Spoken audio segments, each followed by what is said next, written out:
Cool. My name is Dakota Harriman, and I'm a zookeeper here at Greensboro Science Center. Hello, I'm John Rossi. I'm a touring drummer with a passion for animal conservation. When I'm on the road, I spend as much time as possible visiting zoos, aquariums, and conservation organizations. Now, I want to share those places with you. I'll be talking to keepers, vets, conservationists, anyone who can help me in my mission of connecting my people to animals through their people. Join me on my Rossifari. Hi, hello, how are you? Welcome back to the last interview episode of Season 4 of the Rossifari podcast. Now, if you've been with me for a while, you know that unlike basically every other podcast ever, I do not take season breaks. Or at least I haven't yet. I feel like at some point in life I probably will, because who can produce 2 episodes of a podcast a week every week, year after year after year? You might go insane. But so far I haven't taken any breaks. And so when I say that this is the last interview episode of season 4, it doesn't mean there won't be another one on Tuesday. I like to use seasons as an opportunity to just kind of pause internally and look at changes that can be made and look at the next approach to the next year and all of that stuff. And I will talk more about some of that stuff when we get to Zoo News on Friday, which will be the last actual episode of the season. But one thing that I really love to do at the end of a season and the start of another season is share some extra special moments, extra special episodes, extra special people. And really, what better way to do that than by heading back to our friends at the Greensboro Science Center, where we have had just so much amazing and loving time over our relationship, and to bring you an interview with Dakota Harriman, who is this incredible swing keeper who also has all these viral videos that she has made. It's just such a fun time. What better way to end the interview portion of season 4?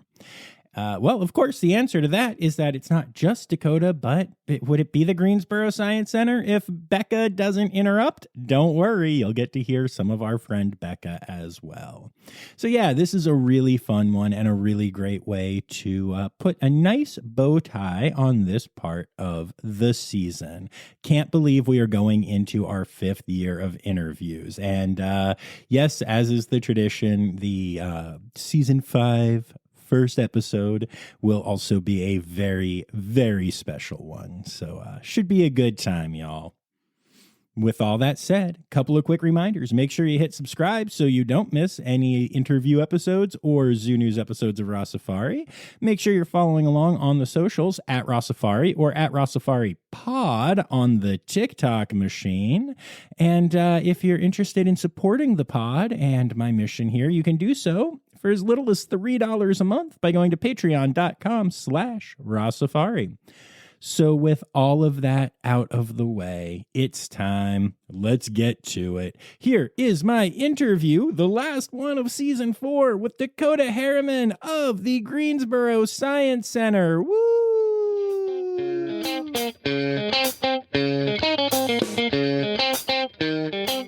And I take care of a little bit of everybody. So I'm what's called a relief keeper. So whenever the main keepers are out, the lead keepers, I come in and take over their duties. So I take care of a little bit of everybody all around here at the zoo. So it's kind of the best case scenario, I think. Yeah, I think if I was going to be a keeper, that's probably what I would want to do because of variety.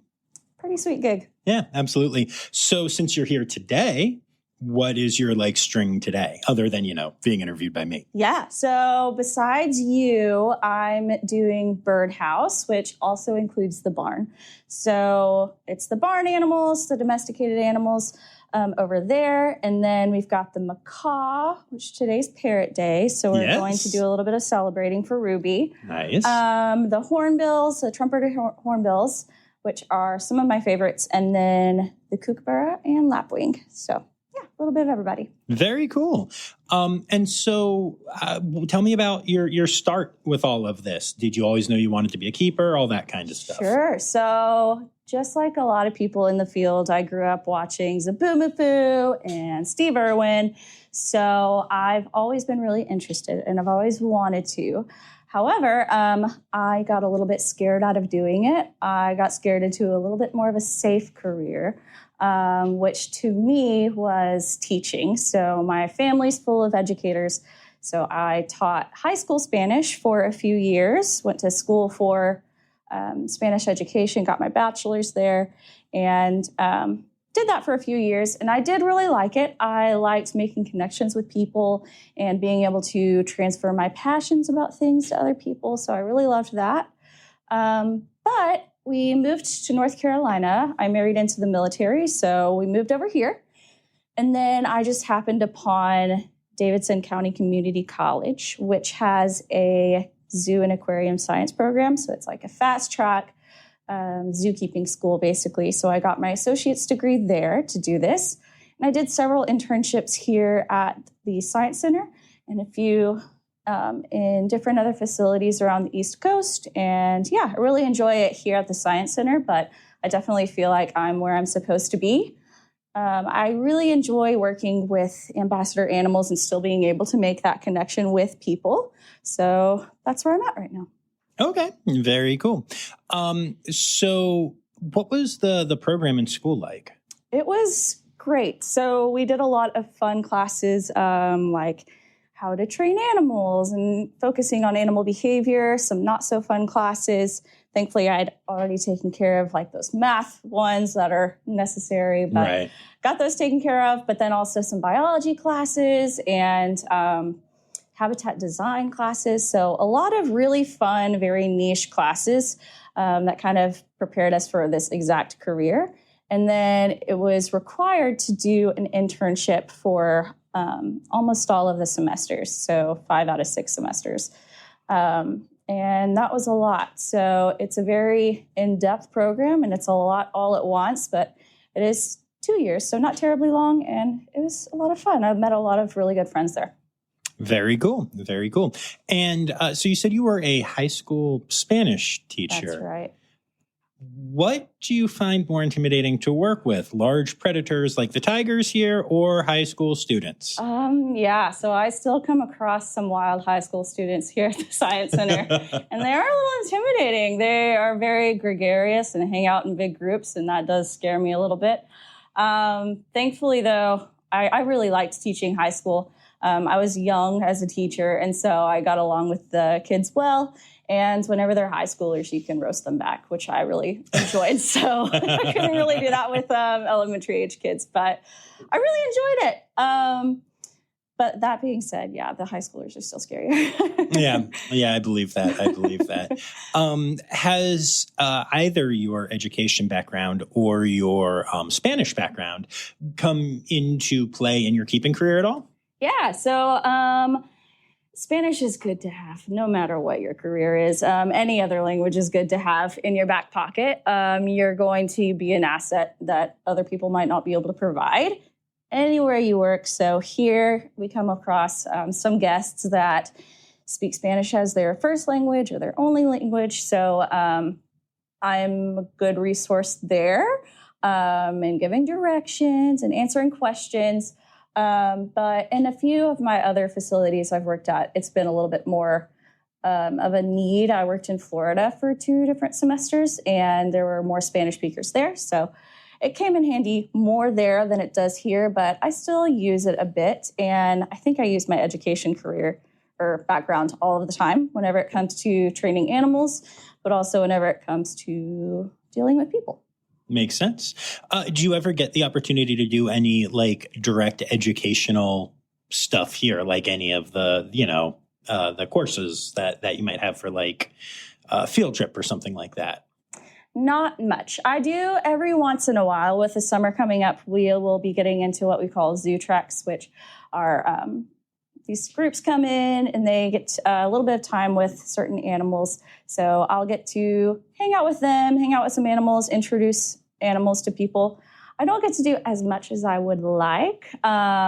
So I like to make little educational videos on the side just for fun.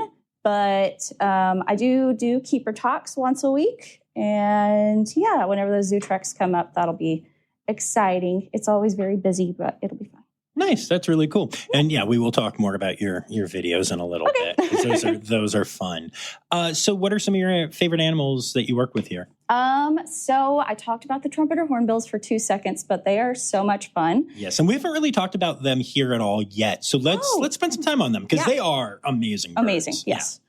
So they are adorable. They're these small-ish birds, maybe the size of a smaller parrot. I definitely think if you're thinking hornbills, if you're listening to this and you're thinking hornbills, you're thinking too big. Yes. They are small for compared to a lot of the other hornbill species that you see in zoos. Yeah. They surprised me. Right. Yeah. Yeah. So we have ground hornbills. Those are the bigger ones. But then we have the trumpeter hornbills. And all hornbills are great. But those trumpeters, they are arboreal, so they are smaller. But they do have that characteristic casque on top of their nose. It's just this little extra, little pizzazz on top of their beaks that make them so cute. But yeah, they're the best. And they are kind of couple goals. Everybody looks at Jazz and Ronnie that we have here. And they're like the couple that everyone wants to be. So they have one of my favorite stories in the wild. Trumpeter hornbills and a lot of other arboreal hornbill species, the male and female, like most other birds, are monogamous and they will try to mate for life. And the male and female will work really nicely together whenever it's time for nesting and raising the young. So they will find a hole in a tree and the female will go in there to lay her eggs. And the male and the female will actually take mud and poop and some food, and they will make that hole in the tree very, very small to where it's just a slit. So the female is really stuck in there for months and months, and the male will come and bring back food every day for the female and for the hatchlings. And they stay like that for months. So it's really, really sweet. Their little love story in the wild, and they share food here and they show a lot of love to each other here too. So it's just really cool to see. And I would recommend anyone find a video of hornbills doing that in the wild, of them doing that nesting in the tree behavior, because it is so cool and cute. Yeah, that's really neat. I did not know that. Yeah. No, I've had a chance to hang out with Hermione here, the ground hornbill. Oh my gosh. But I have not yet had a chance to hang out with the trumpeters, but they seem pretty cool. They are really cool. Yeah. We're going to do a training session here in a bit, so maybe you can pop by. But they are precious. Hermione is such a ham. Yes. She's very, very social. Yes. With people, not so much other birds, but it's always nice whenever she flirts back with you. Indeed. What kind of training do you do with the trumpeters? So they're kind of skittish. One of them is more so than the other one. So we do mostly basic husbandry behaviors, so getting them to move where we want them to move. And then we do a scale behavior, just to kind of get a good idea of what their weights look like and things like that. So we don't get to do a ton of training. And again, I'm not their lead keeper, so I'm not going to be the one who's working with them the most. But that's what I work with them on, is just building that relationship a little bit more, getting them to move where we need them, and getting them to scale. Cool.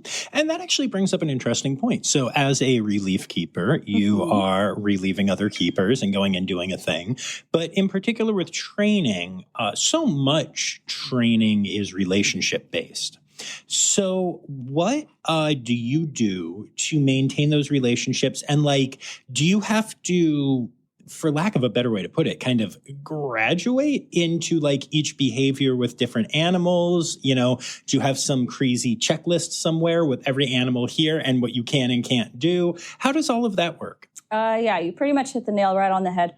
You do have to graduate into some things. So earlier I talked about it being parrot day. I still cannot go in with our parrot because parrots, macaws especially, can be a little bit dangerous, and they have some attitudes. So I do a lot of training with our macaw, Ruby. I don't go in with her yet just because I don't see her as often as the lead keeper. So we may not have that relationship quite yet. And I think we're really getting there. I think she loves me just as much as I love her. She definitely loves her sunflower seeds, which I have on hand all the time.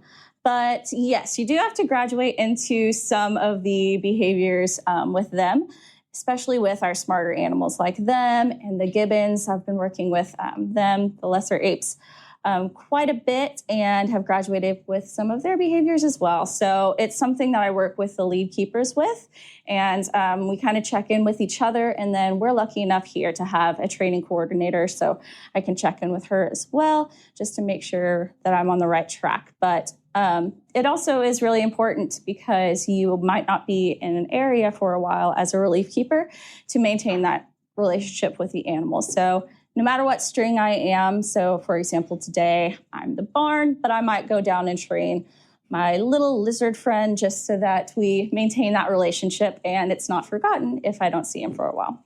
No, that totally makes sense. Very cool. So how much, for lack of a better word, how much freedom do you have when you are on a string and you're a relief keeper? You know, do you set your own day, or do they kind of provide for you like what the lead keeper in that position would normally be doing? You know, if you are being Kelly today, are you going to follow Kelly's exact schedule, or do you have your own way to go about doing it? Yeah, pretty much I'm going to be doing what they do. We do have a lot of freedom here at this facility, which I like. If I were to do my day in a different order, that would be totally fine, as long as things get done.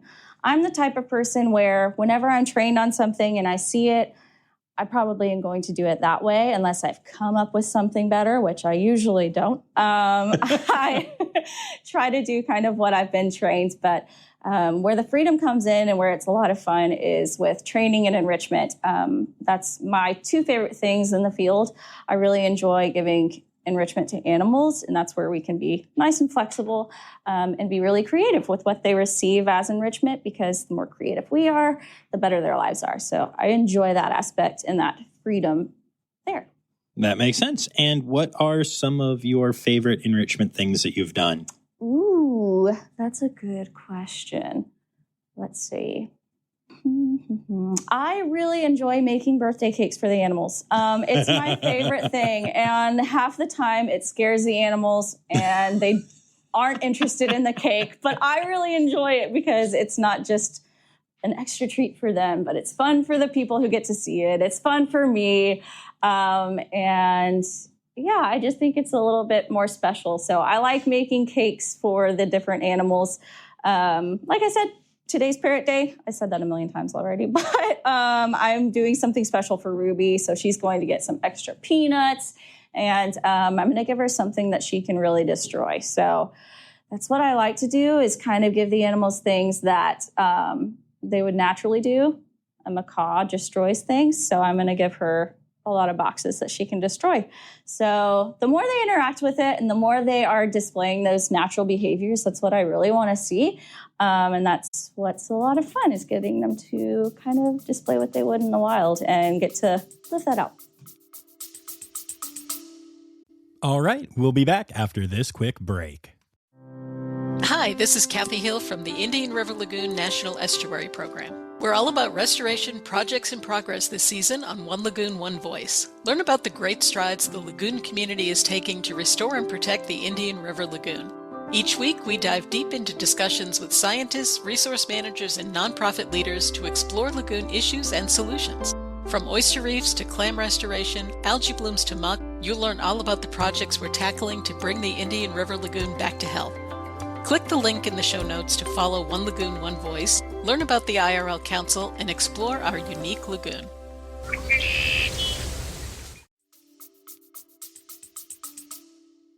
Very cool.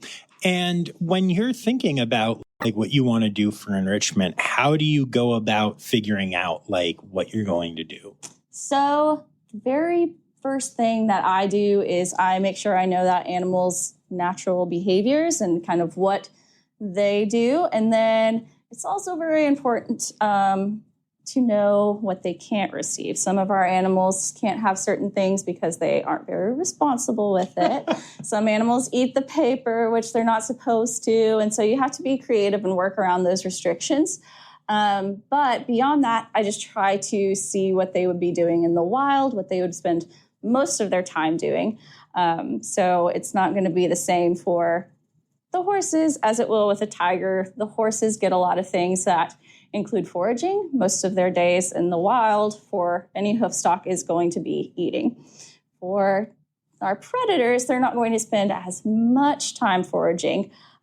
Maybe they're going to be more scent-oriented or be enriched by different things like that. So, yeah, it really just depends on what the animal's natural behaviors are. And then I kind of go from there. And then, of course, we only have so much here, but we actually do have a pretty good variety of things that we can be pretty flexible with. And, yeah, it's a lot of fun. I like to enrich my dogs at home, too, so they get a lot of good stuff there. Yeah, that seems to be a common theme amongst keepers is animals at home also being well taken care of. Yes, they deserve the world. Yes. So, you mentioned before that you like to make these videos, and I know that you've had quite some success with those. Yeah. And so talk to me about your videos and kind of what your goal is and maybe describe some of them for people that haven't, seen yet. Sure. So I didn't really have a set goal with the account that I made or anything like that. It was really just for fun. It still is just for fun. So I don't get to make as many videos as I want to because I am working here full time and I sweat a lot and I'm really tired once I get home. But whenever I do have the time to make videos, it's really a variety of things. If an animal's done something cute and I've caught it on video, I'll try to find a way to post it. If I think something's interesting and can be explained well in a video, I like to do that. I've done a lot of videos whenever I was working in the commissary a lot. I made videos about the animals' diets and kind of explained what they ate, what their diets looked like, and then a little bit about that animal. So it's been a lot of fun. And some of the videos have gotten more views than I would have expected, but it really is just me getting that love for education that I have out there a little bit. And then I love attention. I'm not going to lie to you. I mean, you're talking to a professional performer. I understand. So that makes sense. I'm curious, have you had any, I guess, surprising interactions because of the videos? Positive, negative? I mean, I have feelings upon feelings upon feelings about social media and the goods and the bads and all points in between. But I'm curious your take. Yeah, it's been really positive so far.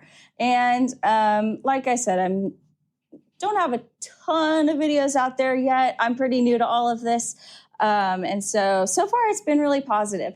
I was talking about the zoo treks earlier where groups can come in, pay a little extra money, and get some behind-the-scenes opportunities with some animals. And a girl did recognize me from one of the videos, which was really cool. That was the only time that's ever happened, and I'll always remember it. It was really nice. She was very kind and really supportive. So that was really cool. But so far, everyone's been really nice, and they've been really supportive. So I love it. That's awesome. So as a relief keeper here, is that your goal, or is that, because I know a lot of times for people that's kind of a stepping stones thing. It's like the first thing that you do and then you try to get into like one area or something, but you seem really content with it. So I'm curious about that. Yeah, there's benefits and there's pros and cons to each, being a lead keeper and being a relief keeper. The pros of being a relief keeper, we've talked about a little bit, being able to hang out with all of the different animals and have that variety in your day-to-day. But then, of course, that's kind of also the downside is you don't have as good of relationships with those animals. You kind of don't know what each day will come. And then, you're kind of thrown around the zoo a little bit more, which is good and bad. And then the the lead keepers tend to have a little bit more responsibilities, especially with the AZA inspection coming up. They have a little bit more to do on their to-do lists. So, of course, I help out where I can. Being a relief keeper is a lot of fun, but it's probably not my end goal. I would love to do more work with ambassadors, and I was talking about how cool it is to see natural behaviors in a zoo setting. So what I would really like to do is someday work in a free flight show. Nice. I'd love to. That's what's so inspiring. Again, with the parrots, Dakota, like seeing a parrot fly above you in a zoo is one of the coolest things that I've ever seen. And I would love to be a part of that one day. But then also, the whole reason I'm in the zoo field is probably because of sea lions. And that they will always be a goal for me to work with as well. Which I saw your post and I was jealous of all of your sea lion love. Yes, yeah. And at Aquarium of Niagara, that's one of the animals I work with right now. And it's ridiculous. They're ridiculous. They're amazing. They're amazing animals. And also, if you haven't had a chance to check them out yet, I have a couple of episodes out there. Do you know NEI and Steve Martin? Yes, I do. So Steve has been on the podcast. Amy Fennell was on the podcast talking about the Roger Williams Park Zoo bird show in great detail. Danny Poirier-Larson is another guest who does free flight bird training. Hillary Hankey's been on. I've actually spent a lot of time free flying birds with these people and learning about it, and it is really astonishing. Yeah. I cannot recommend enough, if that's something you're interested in, getting down to NEI and doing one of their courses. You would learn so much. I would love to. And I've seen NEI in practice a lot. I did 6 months working at Animal Kingdom as a presenter, as an educator there. So I loved it. And part of my day-to-day was hearing and then seeing all of those macaws take over the park. And, every guest is just automatically in awe and inspired. And I think that it can do a lot for conservation, seeing animals like that just take off. They're so inspiring. I don't even know what to say, but yes, I love it down there, and definitely will look into taking some courses with NEI. So I was only at the facility for a day, but it was an amazing day. Yeah. And they've invited me down to go and spend more time, and I haven't had the time yet, but yeah, it's near the top of the bucket list. Yeah, for sure. And I'm curious, do you do anything for yourself to further those interests outside of that? Any memberships, any classes, any of that kind of stuff? Or between the job and life, is it just overwhelming? It is pretty overwhelming, but I do like to overwhelm myself. I'm someone who's constantly trying to build my resume and things like that. So I am a part of the Zookeepers Association, both here and nationally. So I keep up to date with that. I'm part of a really cool online community of zookeepers on Facebook that has a lot of really great resources and things there as well.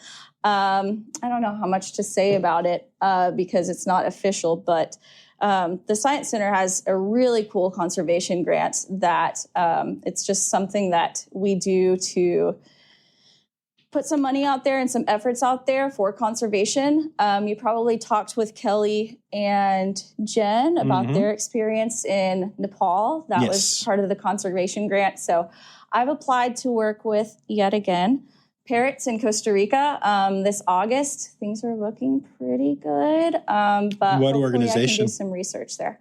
It's called the Macaw Society, and it's out of Texas A&M, and they do a really good job of doing a lot of research. They are some of the top researchers whenever it comes to especially clay-lick behaviors in macaws. So we're learning a lot through that organization, and I would really like to be a part of it. So we'll see. Nice. Well, good luck with that. Thank you. Yeah. So let's talk about some more of the animals here that you particularly like to work with. Yeah. So I really love those hornbills. And then my other top favorite are the hippos. They are so cute. So cute. It's ridiculous. And they're pygmy hippos, which they just kind of look like babies for all of their life. So the Nile hippos, I do not think are as cute. I'm sorry if you have any Nile hippo friends, but the pygmy hippos just have those baby faces, and they are just little balls of gray, and I love them so much. So you heard it here first, folks. The Greensboro Science Center is anti-Fiona. I'm kidding. I'm just kidding. Becca's face just exploded. Yeah, no, just kidding. We love Fiona. We love all of the regular hippos too. I just needed to break Becca's brain for a minute. I have a question for you guys.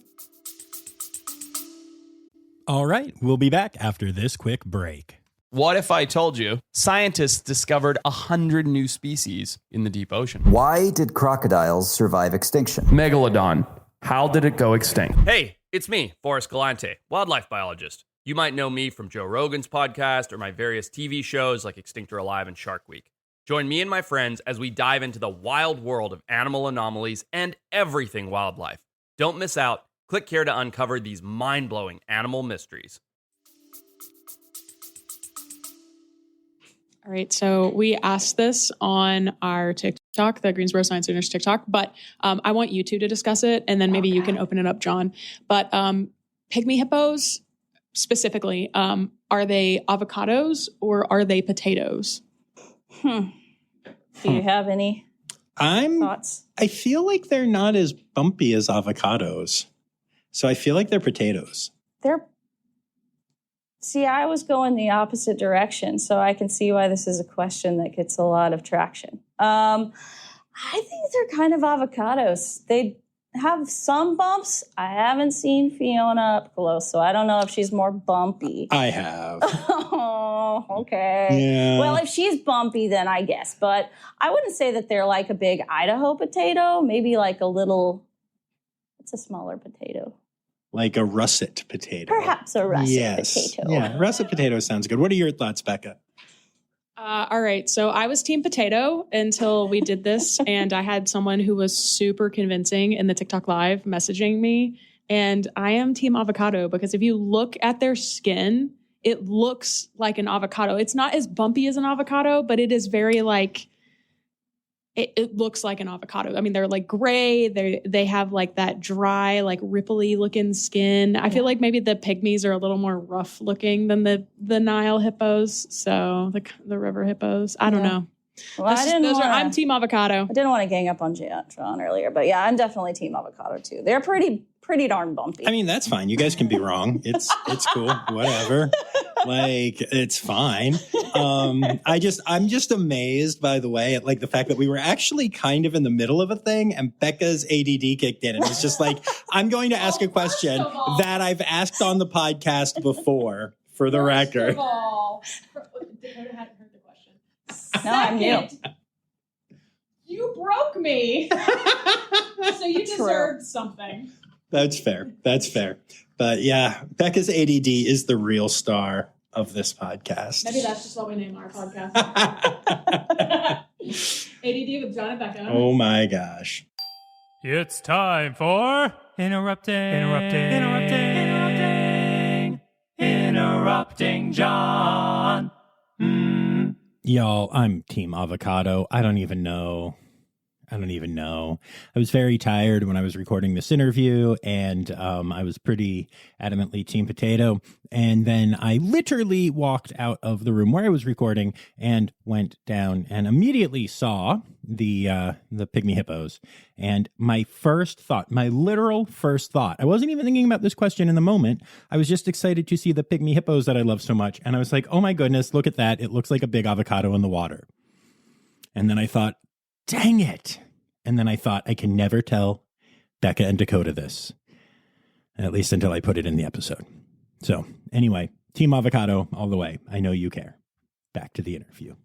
So, the pygmy hippos are absolutely incredible here. They're amazing little potatoes. And Oh my God. Nearly slid past me. No, I can genuinely see the argument for both. I can. Yeah. And so, but you haven't mentioned, red pandas or bentrongs yet. What's wrong with you? Well, and I am glad that someone appreciates those small carnivores as much as I do. Yes. They are adorable. I haven't worked with the bentrongs as much as I've worked with the red pandas, but they are precious. They're just something else. Sometimes I just don't even think they're real. So maybe that's why I didn't mention it. They're too cute for this world. It's true. It's true. Have you had a chance to work with Madeline yet? Yes, I have. Okay. Yeah, she's so precious. Her face. Hold on. Before we go into this, we need to explain to our listeners who Yes. Madeline is. Yes. In case you guys don't remember, Madeline is one of the red pandas that was at the Columbus Zoo and is now here. And you have heard Christy Nuss, the red panda keeper, lead keeper at Columbus, talk about Madeline. And I've gotten to hang out with Madeline a bunch, and she is just an absolute sweetheart. So I'm curious, what your experience has been like with Madeline. Well, first of all, yeah, shout out to the keepers there because you can tell she's been so well loved. She So is loved. so friendly with everyone who walks into that building. She'll walk up and she'll ask for a biscuit from, it seems like, anyone. She's very, very sweet. And I just think she has a very unique face. She is very, very beautiful. She has very distinct eyebrows and just some darker features that I think are really pretty. All of our pandas are pretty, but she's just pretty in a different way. She really is. I mean, it's really astonishing to me. It is. She's just, and she's like you said, she's a sweetheart. I will vouch for the fact that, as you said, Christy and the team there, they take such ridiculous care of their Yeah. pandas, and they put in so much time into building relationships. You can really And tell. it really shows. It's really cool.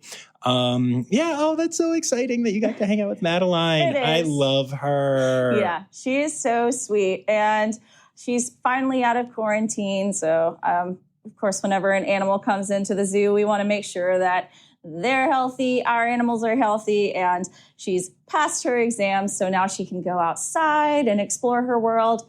And again, this is the sad part about being a relief keeper. It's been a while since I've seen her, so I haven't got to see her outside and explore yet.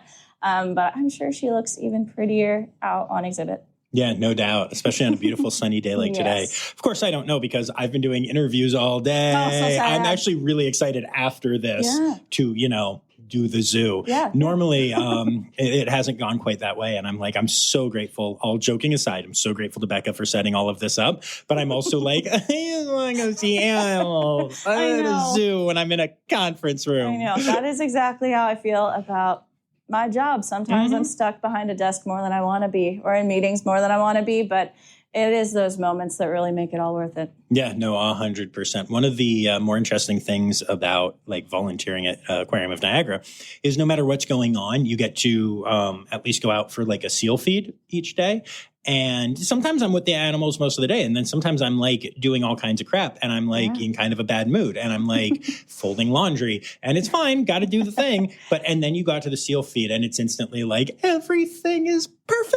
It is. It's a restart button and it's just the best. Yeah. I like animals. Yeah. Me too. Weird. So weird. So if you had the chance to do a video, what's your next thought? What's your next thing? What do you want to do next? What do you want to educate people on? Well, I have so many videos that I'm this is going to make a really good video. And so I have a lot in my favorites album. Right now, I've got a really cool video of Bakari the okapi blinking. Yes. Oh, he's blinking. Whenever they blink, it is something out of this world. It's so they live in the jungle in the wild, right? And they got to protect their little eyeballs. And so sometimes whenever Bakari blinks, he sucks his whole eyeball back and it just looks like he doesn't have an eye.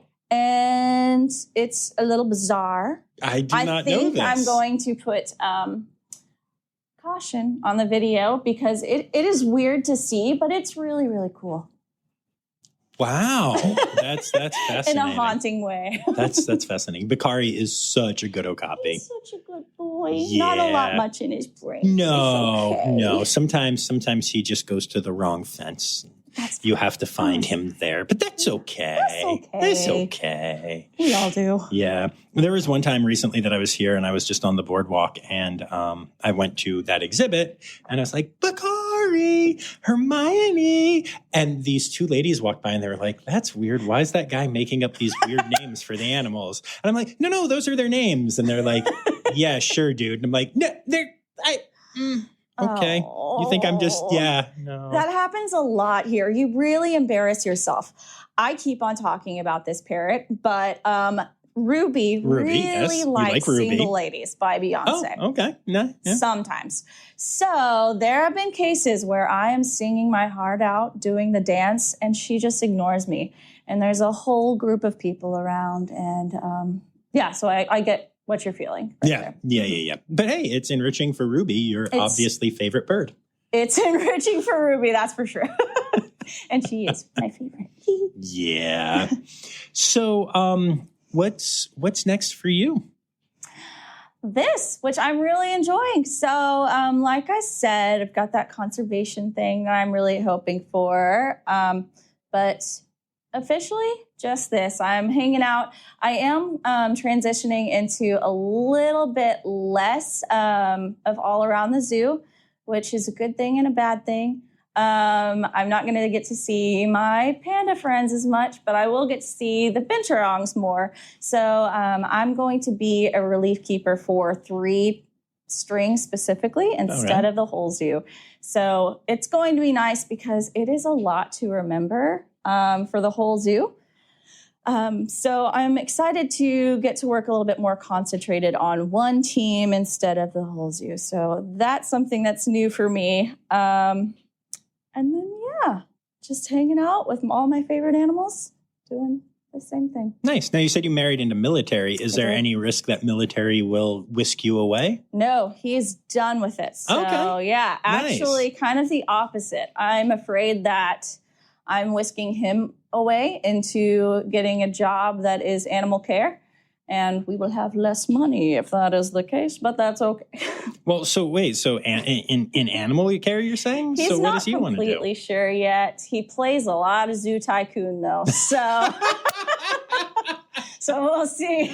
Well, if that doesn't make you a good keeper, I don't know what does. I know. There's a new game called Planet Zoo. I don't know if you've heard of it. I have, but apparently it doesn't run well on the Steam Deck, which is my only, more advanced system. It's been only on PC for years, but now you can get it on some different consoles. So he's playing it on Xbox right now, and it's really cool. He's kind of tried to replicate the Science Center on Planet Zoo. He's got the Ambassador Building, and then he's got the mulch pile, and it's really big, but he worked really hard on that mulch pile. And unfortunately, he can't put a peacock right on top. So it's not true to real life, but amazing.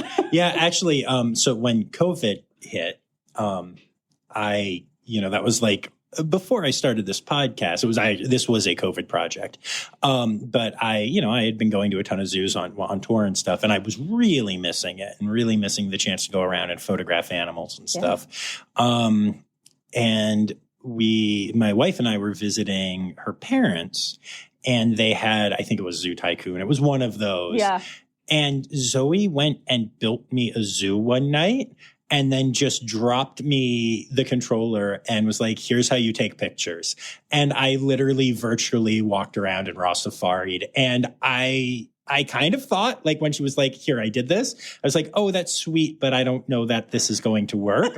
And then like an hour and a half later, as I'm photographing animals in this game, I'm like, yeah, no, this is filling a niche that I did not, this is getting the job done. That is so sweet. Yeah, it was really cool. Oh my gosh. Yeah, I did good. But, yeah, it's amazing how well those games can step up in a pinch, Yeah.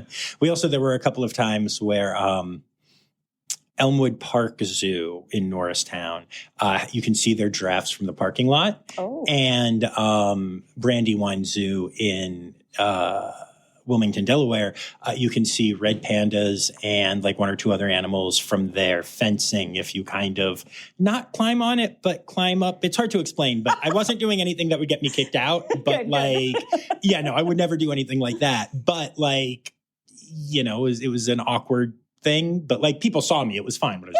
But there were multiple times that we drove to both places just to see something. Yeah, get your fill. Red pandas through a fence and then their exhibit fence and then their exhibit, mesh, but still they're red pandas or giraffes that are, normally I'm feeding, but instead they're 100 feet away. But hey, at least they're giraffe necks. Exactly. You could even see Gerald the giraffe drooling, which is what he's known for. Oh, so, adorable. important stuff. But I do think it's funny looking back that part of my COVID survival plan was figuring out how to zoo when there weren't zoos, even in most basic ways. Yeah. So that's interesting. Now I'm curious with your husband. So I love this kind of thing. Do you think that's a path he would have taken anyway, or is it because of you that he's walking that, or maybe walking that? I know it's up in the air. But, well, he has always played Zoo Tycoon, so he's always been interested. But it's definitely because of me that he's being exposed to all of these different things. Of course, since we are married, he gets some behind the scenes things a lot. So he loves Mr. Bakari, and I think Bakari loves him back as much as Bakari can. But yeah, I think it's because of me that he's getting into this. He has been amazing in supporting my dreams. And so now I'm kind of waiting to support his, whatever they are. So he thinks maybe he might want to do forestry things, maybe things a little bit more in the field than in a zoo situation. But very, very cool. Mm-hmm. Yeah, that's awesome.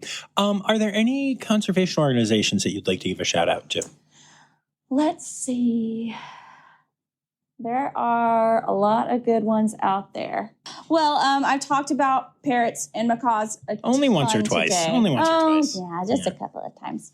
But a really cool organization is the Macaw Society, and it's a project through Texas A&M, and they're doing a lot of really cool research, which they're very boots on ground. So it's a really cool way that you could support them and, in part, macaws all around the world, whether they be under human care or out in the wild. So they're doing a lot of really good research, and I would say go ahead and check them out.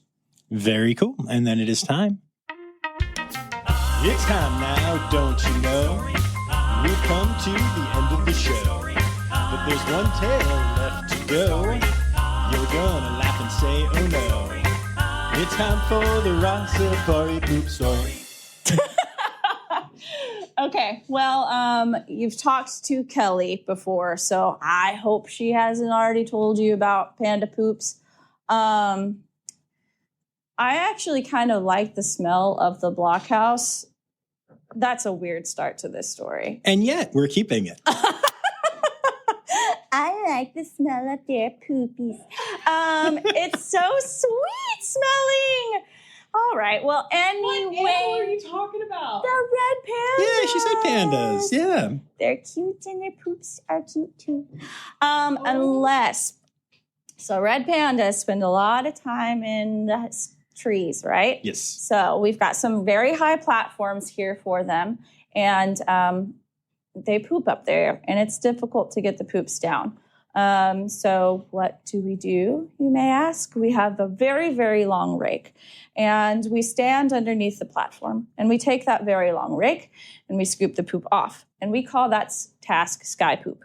So the sky poop you're taking off of the platform, but you're close to that platform, and their poop isn't very liquidy or anything but like that. But there's something about whenever the poop comes off of the platform and condensates towards the ground, it turns into mush. So you really have to bob and weave to get out of the way of the sky poop. But yeah, you know what? Actually, there have been a lot of poops in my life. I'm a girly with hot girl IBS too. So, oh my God. The hippos have crazy poops. They fling it at you. Ralph flings it at VIPs. And yeah. Yeah. There's That's poop good. all around us. So I have these hoodies that I had made for a limited time that say, "What's your poop story, Rossifari?"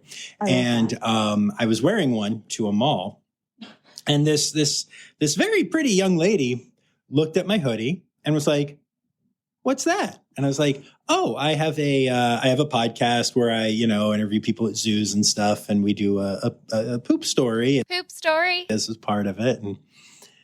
And she goes, oh, and her face fell. And I was like, what? Like the way her face fell, I literally thought she was like PETA anti-zoo type person. Yeah. Right.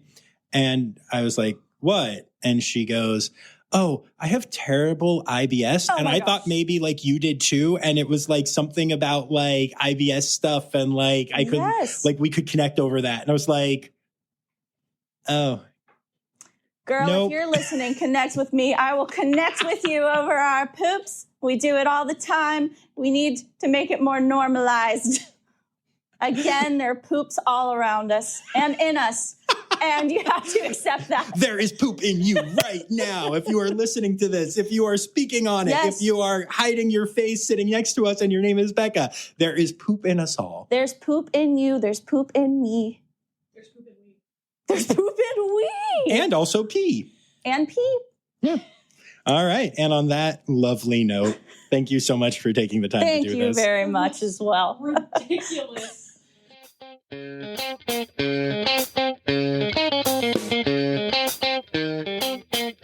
There's poop in you, there's poop in me, there's poop in we, and even pee. Is there any more poetic way to have ended the interview portion of season 4?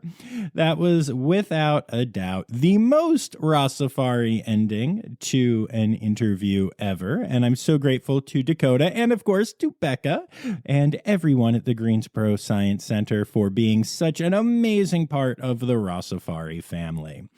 So that's really all I've got for y'all. I hope y'all tune in on Friday to Zoo News. I've got some cool stuff to talk about what's coming up with the next season of the podcast and with Rossifari in general, to be honest with you. So make sure you're back here for that.